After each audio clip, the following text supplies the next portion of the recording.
Hello, everyone. Oh, Keith, let's get you logged off of your computer and let's just use your phone. So log off the computer. We're good to go. Hello, everyone. It is Rebecca Thomson coming to you from Chicago. I'm one of our regional vice presidents, and I'm so thrilled to have you here for our View from the Top session, all on client events. This is a perfect time of year because we are coming into the tail end of October. Many of you are looking at how you are going to ramp up your business. I know this is crazy for the spring market. It's crazy to even be thinking about. Many of us are having some quite chilly weather. We have some phenomenal panelists, so I'm going to quick give you some bios on each of them, and then we're going to jump right into questions. That being said, also know that we will be monitoring the chat. If we're able to, we might jump in with some of your questions during the panel itself. Otherwise, we're going to leave some time for Q&A at the end. So our first panelist, Hyounsoo, was born and raised in Seoul, Korea. She was a 6-year member of the prestigious Korean National Chorus before she came into the United States to attend the Jacobs School of Music in Bloomington. He attended on a full scholarship for the professional study of opera and was featured in the New York Times and the Chicago Tribune as an opera singer. Her father was a first-generation real estate broker in Korea, and she put into practice the lessons he taught her in childhood: positive energy and helping heart make all the difference. She became a realtor with the hopes to help a few people and quickly became the Rookie of the Year in her first year. Fast forward 7 years, she made it to the President's Club for 2021. Our next panelist, and I'm gonna, if we can mute Keith's second login, please. Thank you so much. I know we were getting a little feedback here. So our second panelist is Keith. So Keith Yonick has successfully completed many courses to understand the unique needs of seniors during and following their home sales. Now, many regulations can affect the personal and financial decisions that seniors face, which he covers in detail, and he received his senior real estate specialist certification after his father's passing, when his mother was faced with decisions regarding her largest asset, her home. Now, last year, he helped many empty nesters sell their homes, and all were referred by past clients. He has successfully sold many 3-story townhouses throughout Dallas, designed several when he worked in the design industry, and lived in one for 15 years. Proudly serving all of Dallas-Fort Worth, he was actually raised in Dallas and received his real estate license in 1990 and a BA in interior design. As an added value, a 4-home enhancement consultation is included in his services. He has a keen ability to prepare homes before they go on the market and is familiar with interior design trends and low-cost ways to effectively market and sell homes expeditiously. Next, Jamie Herring is one of the top realtors in Lake County. Jamie and her team have sold over 900 homes, 225 million in closed sales volume.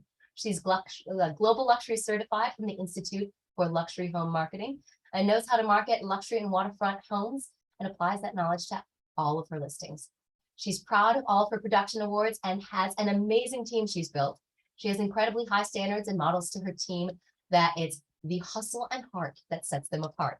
Now, with her experienced team of Jamie, 7 buyer specialists, interior designers, home inspectors, lenders, and attorneys, she takes the guesswork out of who to call, and she's licensed in both Illinois and Wisconsin. Last but not least, Ann Banker. Ann has lived a very exciting life. She's lived in over 11 states, Puerto Rico. She was a stay-at-home mom for 25 years. And has segued all of that experience into what she does today. She's a principal for the Banker McCabe Group with Coldwell Banker Gundacker, where she and her business partner, Jimmy McCabe, lead their team of 3 with innovative marketing, engaging client outreach, and top-tier service. So our 4 illustrious panelists, thank you all so much for being on. You know, just because I introduced you all, but I want you to introduce yourself, and your names are below. But for all of our guests today, if I could have each just jump around, remind everybody your name, the markets you serve, how many years you've been in the business, and the accomplishment you are most proud of. So Jamie, we'll start with you. Okay, I forgot about the accomplishment question. I'm like, ooh, what can I say? Okay, so I've been in the business 8 years. I serve Lake County, Illinois, which is the northernmost part of Illinois, a little bit of McHenry County, which is west, and then southern Wisconsin. And I said 8 years. We've sold a lot of houses. I'm our bulk is like 350, 400. That's kind of like where we're at. That's the majority of the homes over here. So I always say that 350s is over $1 million, and they're a lot easier to sell. And then my proudest accomplishment is, well, I guess this year, like being a panelist. So I spoke at the President's Club and then this, and then I'm speaking at Gen Blue next week. So come see me. And that's something I've always wanted to do. So I'm really excited that I've had 3 opportunities this year. Fantastic. Anne, take it away. Thank you. I am Ann Banker in the St. Louis area. We sort of go wherever the business takes us. And I would say that my biggest accomplishment so far in real estate, I think, is being a standalone agent and transitioning that into a team, an LLC, and really running a company within a company, and learning just sort of keeps it fresh and exciting to learn more about the business of real estate.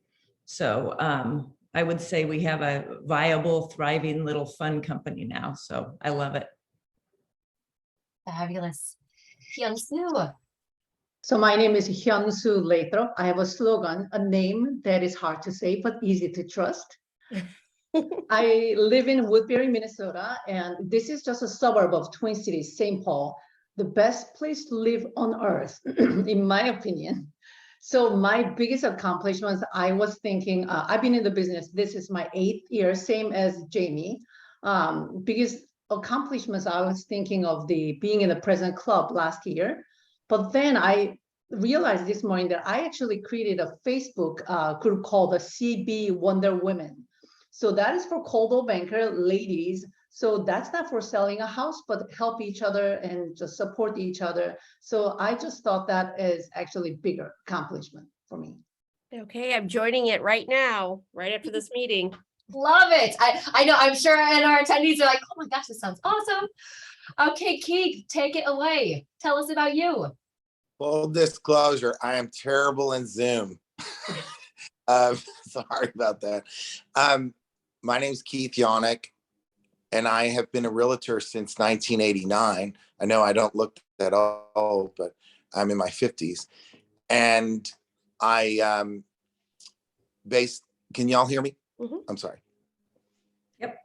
Anyway, my biggest accomplishment is I received my real estate license at age 18, and I'm on the scholarship committee in Dallas, where we go to high schools and we talk to future realtors that want to go into real estate. A lot of the young men and women like to talk about going into real estate because they have a mentor or someone in their family or the realtor that sold them their house that got them interested in real estate. So that's one of my accomplishments. I've been doing that. I was an interior designer until 2000. And then I worked for Cardis Relocation for 5 years. And then I never did full-time real estate till around 2004. And I really enjoy it. It'll be almost 20 years. And it's just such a people business. And I use a lot of my interior design background in real estate when I go to list houses. I love that. And this is so much of a people business. And one of the mistakes that a lot of agents make, because we get busy and we get focused on the transaction rather than the people, is there are so many stats about how people have their closing and then they don't hear from their agent again. And you all have really leveraged client events so that is not the case for you. You've created these wonderful excuses to connect with people. And so I'm curious for each of you, why did you start hosting client events? What was the thing that, and I know for each of you, it's something different. What was the thing that made you finally start doing them? And where did you get started? Because it seems like a big lofty idea. Am I having to host a 500-person event? Maybe I don't have the budget for that. So what was the thing that got you started and where did you start? And just jump in. I'll go first. So I'm not from Minnesota, so I don't have any family members or spheres to really work with. In my first year, of course, it was like 90% buyers. And when you're showing homes the day in, day out, you spend a lot of time together. You talk to them all the time, text them with them all the time. Once they buy the house, it's like a silence. I don't hear anything from them and I start miss them. So then I just wanted, I mean, I'm driving their home because I know where they live. But then I'm wondering, how are they doing? I wonder if everything is okay. And I started to think about that and I realized, you know what? Let's make an excuse to see them. So that's how I started. Like, it's a really small events just to have an excuse to see them. And what was funny is when they see me and they are as if they owe me something. I don't even ask them for any business whatsoever because it was not on my mind. They still say, well, my sister has to buy a house or my coworker. I'm like, okay, I can help. So that's how I started. So for you, it wasn't even about, you didn't do it to say, hey, I need referrals and that's what I'm trying to get out of these people. It was, you developed genuine friendships. You care about these people. Yeah. It gave you an excuse to check in. And in turn, you found they wanted to take care of you and you started small. Yeah, absolutely. I felt like, my daughter is going out for a wedding and they got married and they're not never calling me again. I love that. I love that. How about everybody else? Where, what was the thing and where did you get started? Our situation, Go ahead, Ann. was Go a little ahead. different. We decided to work with a coach, and to him, referral events were just a non-negotiable. He talked about the wisdom in spending money to make money, and he put us in contact with people he had coached in the past that did a lot of referral events, and they talked about how that continued to grow their business. So we, when we would do our business plan year after year, we just put our January through December events on the calendar to get them scheduled. We might tweak it a little bit, but that's how much he believed in it. And now we've sort of, adopted that same wisdom. So we're sort of forced into it, but it's one of the most fun things we do. But that's sometimes, whether it's somebody else forcing you to do it or we're forcing ourselves to do it, it's about saying, this is the plan. I want to do this, or I need to do this, and just making it happen. Yeah. Schedule. How about, yes. Jamie, how about for you? Where did you get started? Yeah, we started with the Thanksgiving pie giveaway. So that was maybe about 6 years ago. So Now, why did you start with Thanksgiving pie giveaway? Probably because it's easy. It's complicated, but it's gotten pretty easy. It was small at the time. It's more complicated now that we need like a huge truck to get the pies, but it was easy. And it was a way for them to come into the office. I think I agree, like to see them, to like hug their necks. I miss them, and so we've done it since then. We did it during COVID. We had different pickup options, but like we've just continued with that. And I think if we could cancel other events that we do, but if we cancel the Thanksgiving pie event, I think we would hear about it. We could skip a pool party and no one's going to know, but the pie event is really important. So it's built up over time. And so now we do like a pie, and then we have charcuterie and wine and drinks. So we kind of do like a happy hour in our office plus the pie pickup. Okay, so people sign up for pie, because I'm sure there are people on who are like, okay, pie event, tell me about this. So people sign up. I know originally it was just pumpkin. Now you've bridged out, pumpkin you and have apple. Yeah, pumpkin and apple from Costco. And then, so they're huge. They're like massive pies. And so I just use Google Forms a lot. It's easy. So they just sign up on Google Forms. There's a question on there, like, do you know anyone who's moving? Do you have anyone that we can, so I do ask there, they can just say no. Or do you want a CMA on your property? There's a question on that. So are you thinking about moving? And then I can touch base with them to kind of know their plans. And then we order the pies. And my biggest tip is to always order extra. Because last year, I think we ordered 15 extra pies. And there's people who just walk in who don't RSVP, or they thought they did and they didn't. And so we went through all 15 pies. At the end, we were like hoping that people wouldn't come because we were out of pies. So it all worked out. But man, 4 o'clock came and we shut that door and we're like, see ya, we're gone, we're out. So yeah, always order extra. And then you can give it away to the firehouse or the police station if you have extra. I love that. Well, Keith, how about you? Why did you start doing them and what did you start with? 2 people in my life that were inspirations when I was younger. One was the realtor that sold us our house when I was 11. And then my aunt later did real estate when I was about 13. She would always have a brick and mortar real estate office where the kids would come and have a coloring contest during Halloween. So Halloween is one of our favorite holidays here. It's a holiday, we celebrate it. So we started at first buying children's Halloween candy, and that was fun. I got a lot of people participate. It was a lot of money. And we did that at first, and then the dentist called me and said, oh, I want to do that. Could you do something else? So we started doing costume contests for dogs, because we live in a big community where there's a lot of condos, and you would think people wouldn't have dogs. Well, people have dogs here. So we just started doing that. I do it every year, and it's a lot of fun. We get referrals based on that. What I do is I learned from the vacuum cleaner salesman when my mom, when I was a teenager, when the vacuum cleaner salesman said, could you give me 5 people that would be interested in a vacuum? So I just write, would you give us 5 people that would be interested in purchasing a home? And then we make it dog friendly. Do you know of anyone that needs help with a dog or would be interested in adopting a dog? I love that. And we're going to talk more about dog events. Like, all of you have such cool things. And one of the fun parts of prepping is how excited you are to even hear from each other. So I can only imagine for everybody who's tuning in right now to hear what you're all up to. We have so many really interesting and different events that I want to dig more into. And so, I want to hear from each of you, what do you think of the events you've hosted? What is the best one? What is your favorite? And tell us a little bit about how you did it. So we talked a lot about R&D, rip off and duplicate. Some of our best ideas from everyone on this has been something we heard from another agent in another market. And so this is plenty of opportunity for that. But what's your favorite event you've done so far? My favorite event was I did a moving truck in front of my house, and I invited all the clients that I sold a house to since 2004. And I made it fun, and the moving company came and did a workshop on how to move, and it was just so much fun. They went in my house and they wrapped my mirror. I'm like, you're taking my mirror, and they said, well, it's in good hands. And they wrapped the mirror, and they had things in the moving truck to show them it is to move, and it was actually a lot of fun. And it was engaging. And at first, the agents in my office looked at me, you're going to do what?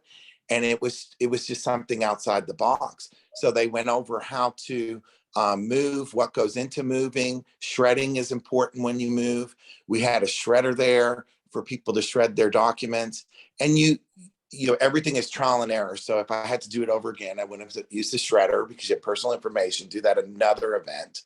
But the moving event was so much fun, and people were so engaging, and they didn't want to go in my house and eat food. They wanted to stay on the moving truck and see all the components of moving. So it was a lot of fun. And then I got the mover to sponsor it, and the mover ended up getting business, and I ended up getting business. So if you sit and think, what do people not do? You usually could come up with a really good idea. And yes, you see other events that people have and you would repeat them, but sometimes it's just best to think outside of the box. There's a box painting behind me, and that's my motto. Think outside the box. I did Big Brothers and Big Sisters, and my little painted this for me. So I just think you should think outside the box. That's awesome. I love that. How about the rest of you? Favorite event? We had one a couple weeks ago, and it was strange because I got quarantined right before the event. And we sort of went into spin control because we had a bunch of people coming for just appetizers and drinks. And just sort of a side of that, one thing that we found really important when we invite people is we always specify that there's no program, because we all get postcards from financial planners and whatever that you come and eat, and then there's a 20-minute thing. And we try to really keep it separate, that we're simply a thanks for trusting us with your friends and family. So anyway, I was quarantined, and we had been planning this, had been on our calendar. It was a really big deal, and I'm super social and never want to miss anything. And it didn't make sense for the restaurant to change the date. It didn't make sense for everybody to change your schedules. And Angie came up with this great idea to just have me be like a zoo animal in the corner on Zoom. And people, it was like I was at a kiosk, and I got to still talk to people, and I could kind of orchestrate like, oh, you know what, you should introduce them to them. And then at some point it was a full event with, drinks and appetizers or whatever. And I just sort of closed my computer and went away. But it was a fun way to sort of work around in the spirit of COVID or whatever to include everybody. And it was just a social event where people interacted and met each other, because there's a lot of out of town, right? New people moving to town with relocation. And sometimes the simplest ones are just end up being the most effective. So that was a good one. Drinks and appetizers. I love a couple pieces about this. So the idea of people who have built homes and our past clients and people who are in the midst of building a home, which is actually a very stressful process, connecting them together so they can, talk each other off the ledge, but also that shared love of you and your team and the support you give, but also the number of curveballs that we have. We always have had curveballs, and now there's all sorts of health curveballs that are coming our way. And I love that you were just set up on a little kiosk with your screen and you could chat with people, and then the event got to happen. You got to see the magic play out. There's very few times we're able to step back from our own events. We're sometimes in it a little bit. And Keith, I think it was you that brought up this important point that sometimes we try to save money by, we'll do our own food. We're not going to get a caterer. We end up spending too much time working the event and not working the people in the room. And so it's that, penny wise, pound foolish. And you got to see firsthand by not being in the mix of things, how it was playing out, and that's where the real magic comes from. And it's such a cool event. And so a great story. Okay. Jamie, Hyounsoo, what are some of your favorite events you've done? Well, we've done, I think the ones that the clients love the best are the movie nights. So over the years, we've done like movie nights, Mary Poppins, Elsa, Frozen. We did a Frozen movie, I think Frozen 2. And then we just did Top Gun, Maverick, and that was a date night. So we rent out. And what did your team wear for Top Gun Maverick night? We all had like aviators, and like we had a shirt that said like, show me the way home or lose me forever or something like that. So I said, show me the way home. So we, and then like at Elsa and Anna at Frozen 2, we actually had Elsa and Anna come in. I hired actors. So they came in dressed as Elsa and Anna. And then we had a photo booth set up with a professional photographer. And then they printed out, she prints the photos there. So then we did that, they printed out the photos and they got popcorn. So it's hard. Sometimes the large events, we've gotten big, so the large events are trickier. So we just did the date night this year and it was a lot of fun. Like parents like to reason, and we did giveaways there as well. So we had like bottles of wine, and then we just did a raffle and we gave things away. My biggest advice when you're doing an event, like think of what you can do, the minimum, and then try to do one thing that's extra. That like we had a pool party, which it was cold, it was in August, but we had an ice cream truck outside. So then they could come and get the free ice cream. And so always think of like your basic event and then try to find one thing that gives it like that pop or that wow factor. Well, and then with those photos, it was something that everybody wanted. You had parents coming, you had grandparents coming, probably uncles, aunts, whoever, people bringing the kids in their lives, and you created this magical, special memory. And I know, Hyounsoo, yours is definitely a memorable event that people are looking forward to every year. They want this invite. So tell us about yours. So I have a ladies' night out. So I rent a nail salon, one of the biggest one in Woodbury. And luckily it's really quite large. And the ladies get either manicure or pedicure. So the whole place is booked just for my clients. And then we have a food, drinks, and appetizer, dessert, everything. And going back to what Rebecca, you said about working in the event, last 2 times I actually hired the stager to do the shopping and set up the food so that it's so beautiful. And when you walk in, it's like, wow, that's just giving you the wow factor. It's not just like, oh, there's some food from Trader Joe's. So, even though they can just really decorate really beautifully, and I don't get nail or pedicure done, I will walk around, serve the wine, serve champagne. And what's really cool is a lot of those are buyers who bought the home, who moved to this area, and they don't have a lot of friends, but they make friends in the group. So even though I have a couple of events, they will say at the end of the event, I will see you next year. And because we do that every year, right before the summertime, before we wear the flip-flop, so that we are pedicures ready. Cute idea. I love that.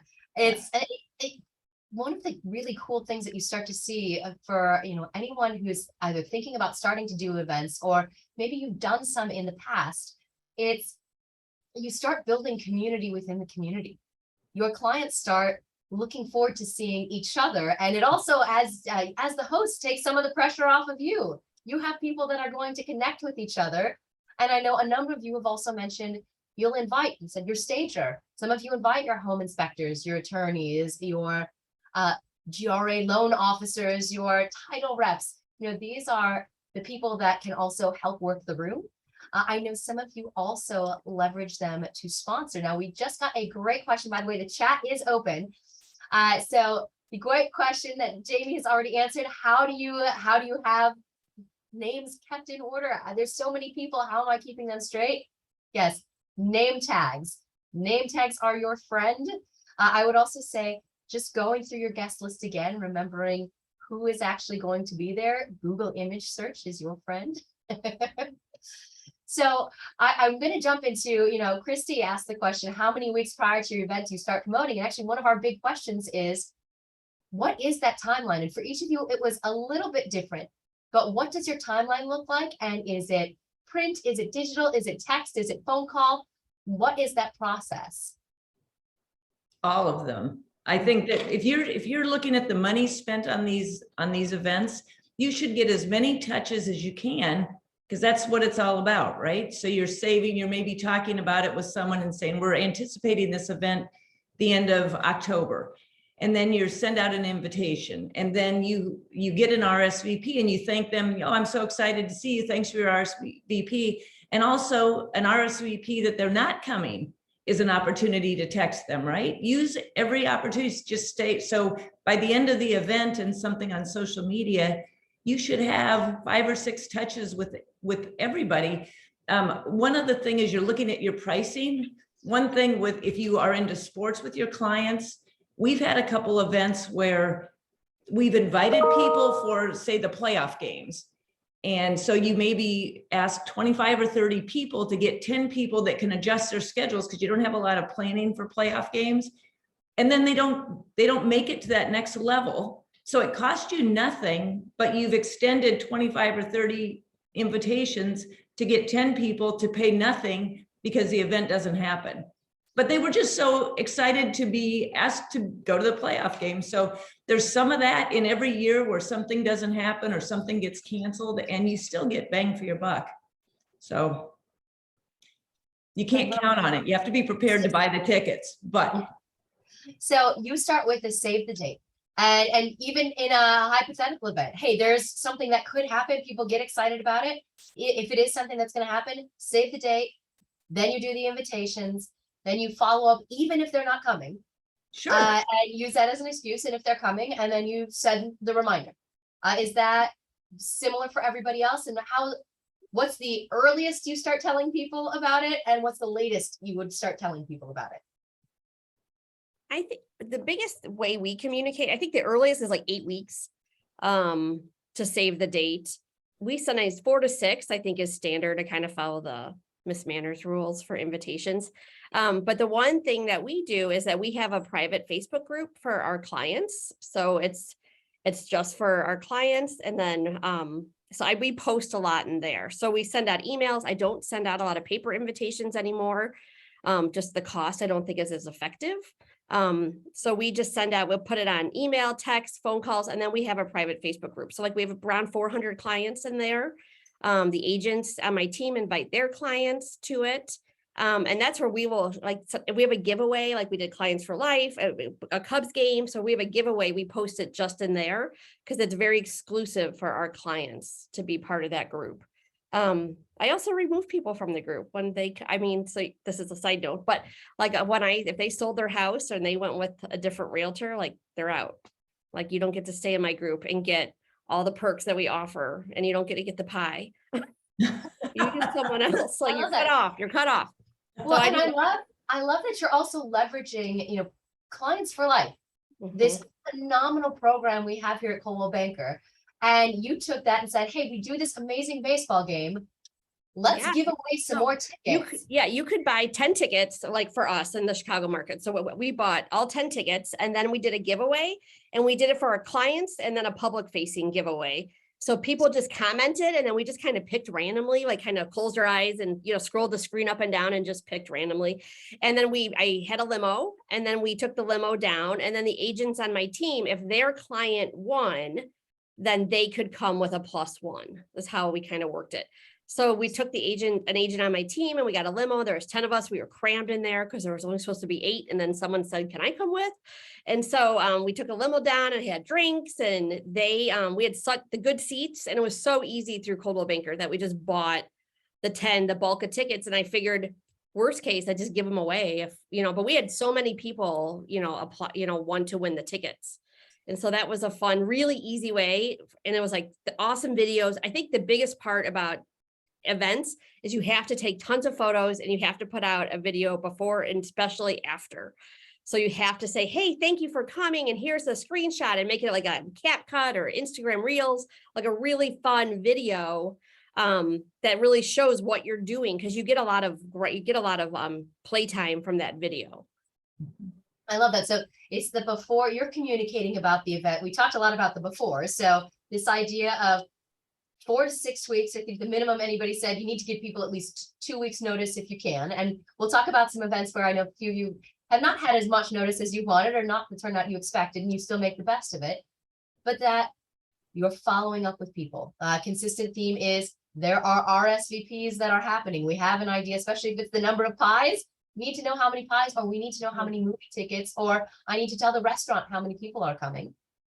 But that we prepare for things to change, and we follow up, and we leverage it throughout. So I love that.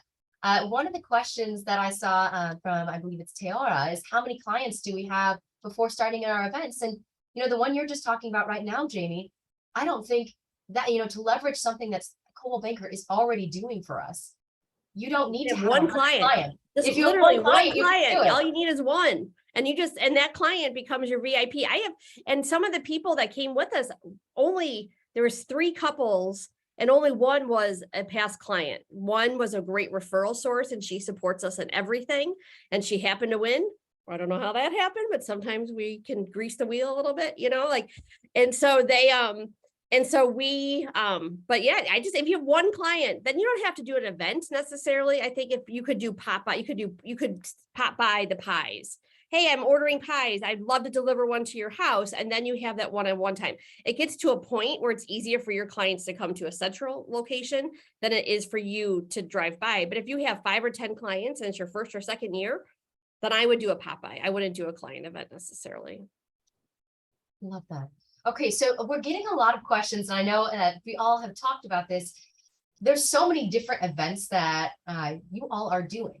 And some of you have, hey, I have this cool idea, but there's some things that you are calendaring out the year in advance. So Hyounsoo, I'm going to start with you, and then Keith, I'm going to go to you, and we'll bounce around from there. But what are just, quick and dirty, high level, what are the types of events you do every year, and when are you doing them? So every spring is a ladies' night out. And then every fall, I do apple orchard event.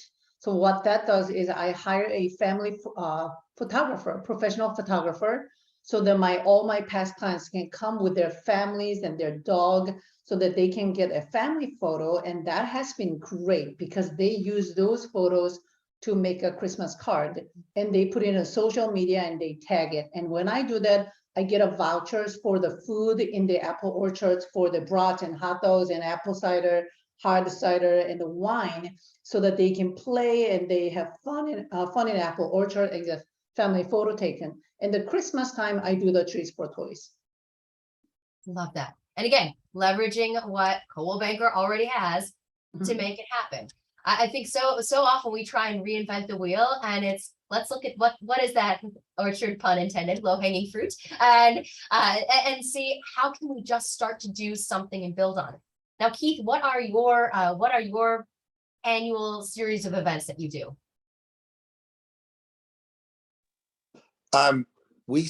So Halloween's a big thing for us, because we're on a strip close to where they have the big street party. So we have a lot of fun with that.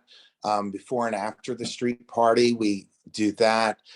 With the parking is a big thing because we're in a low density area where everyone can park. We do the St. Patrick's Parade because of parking again, because we're more urban. So that's a lot of fun too. Our events that we do, basically we start with Halloween, and then the first of the year, what I do is I send a pack of birthday cards to all my clients, and then we have a birthday party around Cinco de Mayo, because that's my birthday, and I should make about me, but that party has been a lot of fun because May is a good month because there's not a lot going on, and the parents want to get away because summer's about to approach. And so we have the Cinco de Mayo party, and then we have the Halloween event. And then I'm thinking about having a Valentine's Day party, and I'm so afraid to do it. So I would like some input later from, after this, because I have a lot of single clients, a lot of them. And a lot of them are like, oh, you're always on Facebook with different clients. So he's cute, she's cute, this and this and that. And I want to go about that, but I don't know how to. And I don't know when to have it because single people are always busy. They're on dates. And so that's an event that I'm thinking about doing. And I really just want the singles to come, but not tell them that it's an event for singles. Basically have maybe an event where we invite everybody, or call it a young people's, I don't know.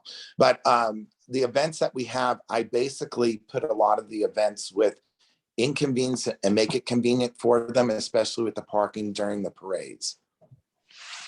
That's, making it easy for people is a big thing. I know when I was hosting client events, I think I told a couple of you this when we were chatting earlier this week, and it was sometimes for me competing with other people's holiday events was not the best way for me to get something. Also, when we're talking, I want to talk about budget as well, because we're seeing some questions in the chat about, okay, how much is this going to cost? How do we pay for it? Me competing with all sorts of large corporations for their December holiday parties was not something in the scope of my budget, especially my early client events. So I would host in January or February, because for any of you who know Chicago weather, and I think Midwest, many of us are dealing with the same thing. 3 worst things of Chicago are January, February, March. I wasn't competing. I got people to come to the events, and I could negotiate better rates. So, and well, I want to hear definitely Jamie and Ann, some other events that you guys do, but let's talk about budgeting. And then I want to jump back into, Keith, you talked about the event that you've been wanting to do. And I know each of you had something that you've been wanting to do. And so part of it is also we're going to put it out there in the world and maybe have the accountability of maybe the event finally happens this year. But from a budgeting perspective, how do you all make this happen? I ask people to pay for it. I mean, and I was telling Rebecca that you are the rainmaker, you've heard that term in real estate, but you, for all these other jobs, attorneys, if you're in Illinois, let's say, attorneys, home inspectors, painters, cleaning ladies, photographers, we are the ones that kind of start the domino chain. So you have to go to them, title companies, huge, lenders, you go to them and you say, I am doing an event. You're not asking them to foot the bill for the whole thing, but if you have 5 people and it's $1,000 event, you say, hey, would you give $200? I'll promote you. You're invited to come. I'll put your name on the information. I'll put your name on the sign-up sheet. And I never had someone say no to me. They always are like, yeah, because I just pick one per category. So to get that, this is our lender this time, then they know they can come and they're not going to have other lenders there, that are trying to talk to the client. So they're able to talk and socialize, but don't pay for it yourself. I pay for some of it, but I really try to tap into the people that support my business. I love that. How about for the rest of you? So we haven't done a good job of that. I think that's really a good reminder, Jamie. But I think it's short-sighted to not look at what these people do. I think Ninja Selling talks about the people that know you use you. Mm-hmm. And if you think about what you're investing in these people, then they go out into the world and they're your little marketing army. So right now, as we're all kind of looking at tightening our belts as the market slows, I think it's critical to keep doing what we've done and continue to invest in the people that have gotten us there. And, you know, people still need to buy and sell. And so we have to stay top of mind. So in that group, you need one referral out of that to pay for it and then some usually. So we just keep, I mean, I think it's a mindset. It should be an important part of your business, I think, to keep thanking the people that got you there. So you're looking at it as an investment. When we all, and it's also a business planning time, which actually plug for next month. Next month's View from the Top is all about business planning. And part of that is planning your budget and planning your budget to invest in marketing. And sometimes that marketing is your sphere of influence, your client events. Those are the opportunities that we have. And so, and for you, you're saying, I look at it as something, just like that coach told you right at the beginning, this is an important part of your business. This to you is a non-negotiable. It's an investment and you're seeing it paying you back. Absolutely. That's great. So I want to say, you know, it's really interesting. We are talking about the same topic, but we are very different how we run. So when I started doing the event, I didn't think of it as investment. I didn't think of it as something. I was more like, I'm working really hard. I am earning more money than I need. I want to spend some and have fun. That's how I kind of started.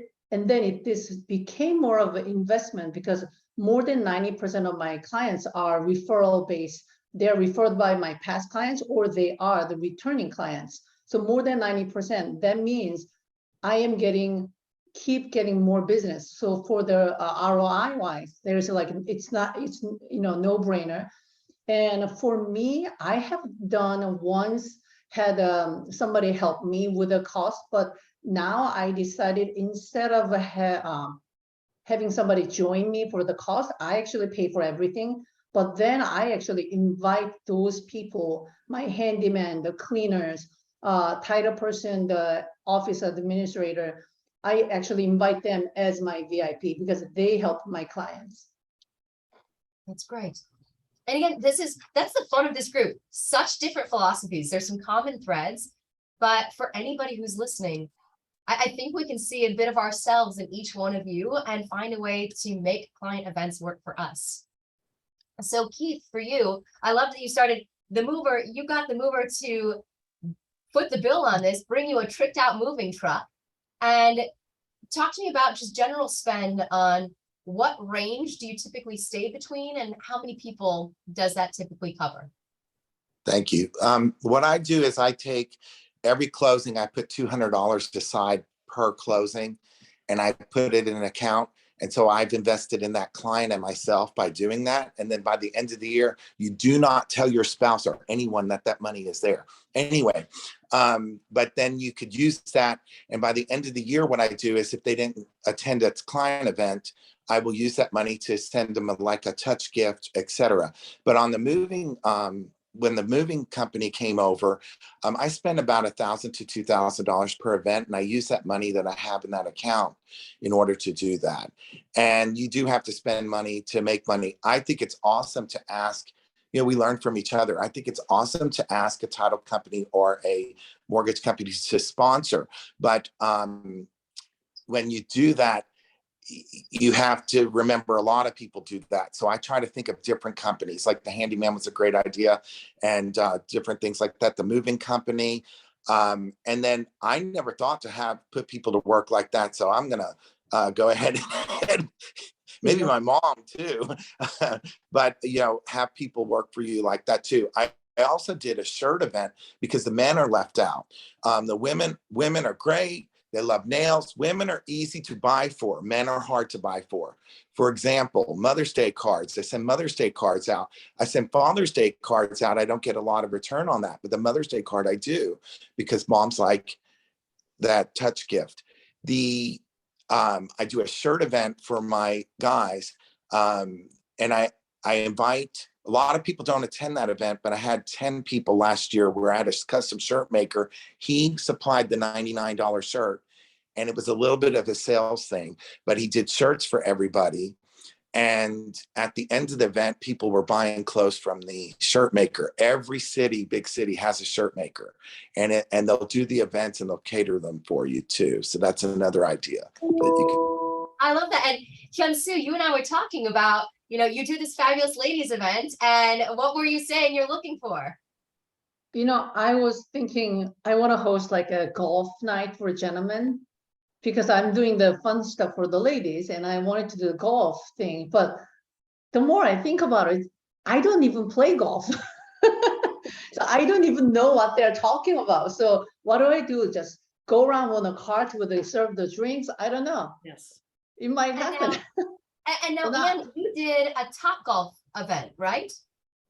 We did. That was our first referral event for our all of our vendor referral people.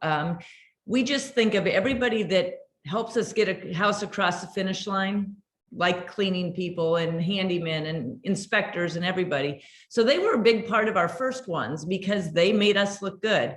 They helped us get where we needed to be. So we invited them and then just past clients. And it was really fun. And a lot of those people were not golfers. So that's something you could do in Woodbury. Go to Top Golf. So that was in my radar too, either outdoor or Topgolf. Yeah. They have good hitters. A great question from Karen is, we put all of this energy and heart into planning these events. And what if nobody shows up or people that are invited say no? The first piece I'm going to give is definitely that RSVP and the follow-up leading up to it to drive interest. Many of you mentioned you're doing a save the date, you're teasing it, you're picking something that you think is going to be a draw. But I know, and I'm actually going to go, Jamie and Hyounsoo, we talked about this, and Keith and Ann, if you want to chime in. Jamie, talk to me about your corn event and how you found the silver lining. I loved the story. I thought, because I didn't really do mums, a lot of my team members brought mums to their buyers, but my database is very big right now, so it's harder for me to do that. So I was like, I'll do corn. So I'm a farmer's market sponsor, and we have the Grays Lake Farmers Market is like I have a satellite office, and it's right downtown Grays Lake, and the farmer's market is outside my door. So it's like, so I'm here, perfect. Corn is trending. The corn kid gets beautiful, juicy knobs. We love corn. I'm like, I'm going to give away corn. And in Illinois, we have Marai corn. And so it's like, you could eat it raw. It's like the juiciest corn ever. So I was like, I'm going to give away corn. So I said, you just have to come to my office from like 3 to 5 p.m., get a ticket, and then you just walk across the street and redeem the corn. We made the best video. She'll send it out. Like, we're tossing the corn ear. It was like, I edited it. The video was priceless. We had like 9 people pick up tickets for this corn event out of like 1,000. So I think they were corned out. That's what the farmer's market guy said. He's like, do it when we first start selling the corn, because they get corned out by August. So, but it was like so poorly attended. I sat in my office, I worked, I talked to people who came in, but that video, like, no one knows except for the 354 people here that it was poorly attended. Like, according to that video, it looked like we had the best time ever because it was a video to promote it. So we had, so the video is great. It's so funny, but like, everyone would think it was this killer event. No, it was like a crap event. Mm-hmm. And my big event of giving away corn, was not awesome. It wasn't as trendy as I thought, but that's the thing. Like, people don't know. So if you're worried about having an event, I think Karen asked, like, no one really knows. Like, if it's a pie pickup and you have it, like no one knows because people come and go. If it's a movie theater, like, have them invite people, be like, hey, invite a friend, and then get a small movie theater, and it's in the dark. No one really knows, then you start like giving away tickets on Facebook. I've done that before where I'm like, hey, I have like 10 extra tickets, and I put it out to a neighborhood group, and people just, great, we'll see Top Gun for free. And they came. So there's ways to that, but I wouldn't start small, like do a happy hour. Like, it's at a bar, other people are there. No one really knows who's there. And so there's ways to do it, but don't be scared to do it because it's fun. Like, it really is. Like, our client events, even if they're horrible, like the corn event, I think they're still fun to see everyone. I brought it to a listing appointment that night. I was like, hey, you want some corn? They're like, yeah, we'll get corn. So I brought the corn with me. Got the listing. And a no on RSVP is still a touch. And they're still top of mind. They have a conflict. But I think you'll be surprised, Karen. People just are looking for things to do. So it's just like an open house where you've told your seller it's going to be great and everybody's going to love their house. And then you're unlocking the door, hoping you're right. It's kind of the same with a referral event. You think it's going to be great, and it will be. I mean, 99% of the time it exceeds your expectations. So just do it. Absolutely. Hyounsoo, talk to me about that happy hour. You know the one I'm talking about. Speaking of the happy hour, I was like, you know what? I want to add a happy hour to my event. How fun would it be? And you know, the 3M is really a company, pretty large, really close to Woodbury. I have a lot of past clients who are for 3M, and I decided I'm going to have a happy hour last minute. Why not? And I told the restaurant, I don't know how many people are going to come because there was no RSVP, and my husband works for 3M as well. So we decided to go together. There are 4 of us total. We got a 1 table. We had a great time. And I mean, it was actually better than having too many people in a way, because they're my core clients. They are really, really good clients and referral based client. Anyway, so 4 of us had a great time. So that was a lesson learned, like maybe give them a little more notice than 3 days. But this is, you know, all of the lessons we're getting from this. I think, I can't remember who it was, and so you can raise your hand and take credit, because I always try and give credit where credit is due. And it was, you know, one of you said, the best event that you never have is far worse than the one that you just do. It's about doing something as opposed to nothing. And so often we let fear get in the way of doing it. And, you know, I see Bill has a question here about, you know, are events focused on the family? Keith, you're talking about your dog event. That seems like a family event. Hyounsoo, we have the orchard. Jamie, we have Frozen, which, yes, that is definitely family. Elsa and Anna, you know, all of you are doing different things where you're speaking to different subsets of your client base. So notice that not all of these events are the entire client group or something that everybody is going to love.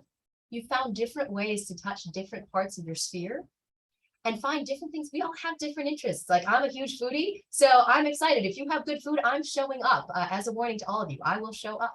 But you have some people who they're looking for outdoor activities. They're looking for family events. They want to see Top Gun Maverick. They're not going to miss it. Or that hot new restaurant. And you have this biscuits and gravy thing coming up. Do you want to just give a quick plug on that? Yeah, that's a good family event, pancake breakfast or whatever. But we have a client that's starting a restaurant in Kirkwood. And so we want to support him. He was in the process of getting it all up and going when he bought and sold. And so we're going to do a morning where we're just going to hang out, and any of our clients that come to Honeybees that morning, we'll just buy their breakfast and coffee. So we're supporting our client and we're feeding our other clients, and it's just another opportunity to see people and be in front of them. So look for those things that kind of accomplish a couple things at one time, because then people will be talking about what they did on Wednesday morning or whatever. Absolutely. And many of you have also found charities, community groups that you're very committed to supporting. And whether it's having a Toys for Tots drop-off bin, Ronald McDonald Charity House, if your Coldwell Banker Foundation is supporting something, that you're leveraging some of those things that you care about, or your clients themselves, their businesses, your partners. What a wonderful way to get people here. I'm going to ask one last question before we're going to take it to our questions coming from the audience. And I'm going to ask you for fast answers. This is a lightning round. So what are the 3 things only, that you would say keep in mind when hosting and planning client events? So whoever wants to go first, 3 things you suggest keeping in mind. I'd say that you have to have a variety. You can't do happy hours all the time. Mix it up for the family. Take advantage of all the touches. Don't just send an invitation, and if you don't hear from them, that's like, get your bang for your buck. And then let's see. I have another one. I don't know. I've got so many notes on my page to talk to everybody about after this is over. So so you can move along. For me, I would say like start a private Facebook group for our team. That has been instrumental. Such an easy way to communicate with people. We still do the other touches, but that is like huge for us. And then people ask like, who's our painter again? And then we're able to continue the conversation. So the Facebook group. And then my second thing, I'll only do two, is try to find the one thing at your event. If it's one of your big events, to really take it to the next level. Whether it's the characters dressing up or it's aviators for the people who are coming, or a giveaway, which you don't have to pay for. You can have someone give away something, but try to find one thing to like crank it up just a little bit, because you want the photos. And if it's just the photos are what makes it like other people want to use you and be part of that family that you've created with your past clients and referral sources. So here's my advice. Know yourself, know your business where you are, and do not follow the shiny objects. So we gave lots of ideas today, and then you have to find what fits you and your business. And then number 3 will be, don't wait until you get a perfect plan. You have to start somewhere. So don't wait until it's perfect. The first time might be 2 weeks notice, first time might be 2, 3 people, but you have to start it to get to the next level. Can I say something? I thought of the third thing. Don't make it a program. Like, they all know that all of us are in real estate. So just go and be you, and they'll remember why they're there. But I think we have to be careful of trying to get too much of the investment side out of it. And I think that backfires. Yeah, I've never done a program at any of my events. It's always just fun, lots of fun. Love it. Keith, how about you? What are your 2 or 3 things you suggest people remember? Delegate. Don't do it yourself. Don't wait on, don't become part of the staff. Delegate that out. Hire a caterer. Don't do it yourself. Also, don't have, from my staging background, don't have clutter in your life, meaning, the RSVP thing that I learned today is awesome, because I do regrets only. So I'm going to stop doing that.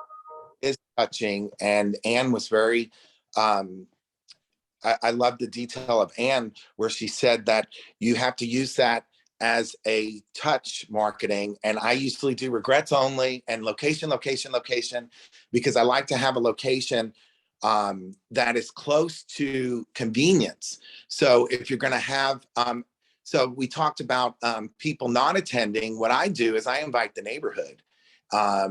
The neighborhood people don't come as much as your clients, but if a neighbor comes that hasn't used you, they're gonna say, wow, you had this event, my realtor didn't do this, so I think that you have to keep it simple, and you have to engage with people. I have had so many times where I didn't want to spend the money or ask a friend to help me. I did it all myself, and I didn't enjoy the event. Also, eat before the event, because you don't want to sit there, eat food and talking to people. My mother taught me that. Even if the food is great, you can eat it later. Love it. By the way, Jody, we are going to run out of time for you to ask your question, but I have great news for you. I'm going to reach out to you personally after this. So know that, and I'll copy our panelists on here. I know you have a great idea that you'd love to get some feedback on. So know that you are not forgotten. We're going to take great care of you. But just some quick takeaways from our phenomenal panelists. And I love so many ideas that came out of this. So I think action items for all of us. Start to get our database in order. Perfect excuse right now, whether you're going to send Thanksgiving cards, holiday cards, Happy New Year, you name it. Start to get your database organized. Who are the clients you've worked with in the last year? Make sure that they're in clients for life. Make sure that you're actually adding them to your Moxie CRM. But then plan something. Figure out what for you, what size you're comfortable with, whether it's 4 people at happy hour or a dinner. A quick idea that I'll throw out. I used to do what I called a referral dinner. So my GRA mortgage partner and I would co-host a dinner where this one couple maybe sent us 2 referrals, and one of those couples sent us another. All of us would go to dinner, and it also says to, whoever hasn't sent one yet, oh, this is the thing that we do. We're invited because we were referred, and they want more of that fun. So think about whether it's a dinner, a happy hour, pies, or something bigger.